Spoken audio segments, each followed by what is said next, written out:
আমার রাস্তায় সায়নী ঘোষের বাড়ি পড়লে আমি তার বাড়িতেও যাব।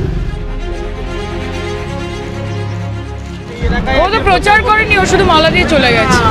আমরা জনসংযোগ করেছি বলে।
নম্বর ওয়ার্ড শীতলাতলা কালীতলা হয়ে সকল বাজারে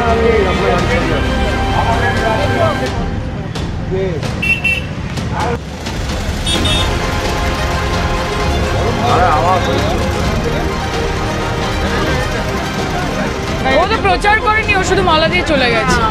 আমরা জনসংযোগ করেছি বলে। আমরা মানুষের সঙ্গে দেখা করেছি এবং বিস্তীর্ণ এলাকা ২ নম্বর ওয়ার্ড ঘুরেছি। প্রচার তো করবে, ওর প্রচার করবে, আমি আমার প্রচার করব।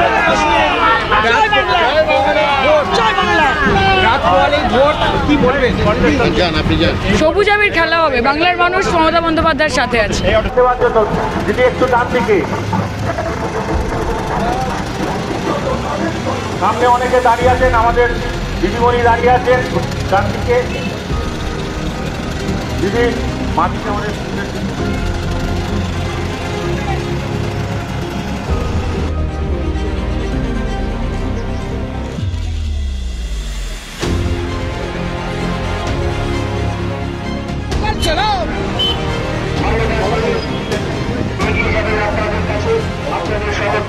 হ্যাঁ, অবশ্যই নেতাজি সুভাষচন্দ্র সলিল চৌধুরীর মূর্তিতে মালা দিলাম।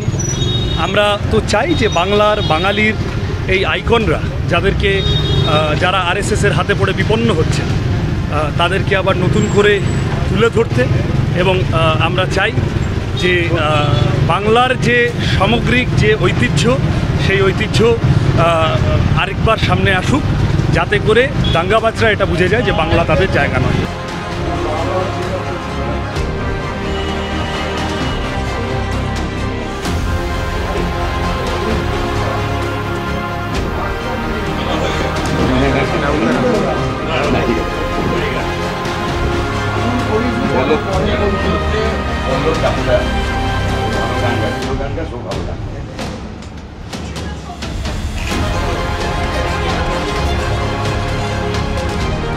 কি করছে বুঝলে, তোমার বাড়ির কাছে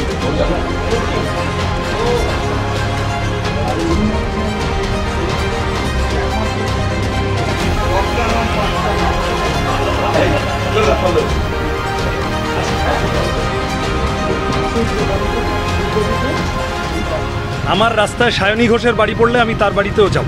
আমি সমস্ত মানুষ যারা যাদবপুরের ভোটার, আমি তাদের কাছে সিপিআইএমের প্রার্থী, আমি সবার কাছে যাওয়ার চেষ্টা করছি এবং মানুষের কাছে পৌঁছানো। ফলত আমি ওনার কাছে আমি আশীর্বাদ চেয়ে এলাম, ভোট চেয়ে এলাম। এবার বাকিটা তো উনি ওনার রাজনীতি করেন, আমি আমার রাজনীতি করি। বাকিটা আমরা সকলে সৌজন্যের পরিবেশ বজায় রেখে মানুষের মতদান করতে পারবেন, এইটা আশা করি।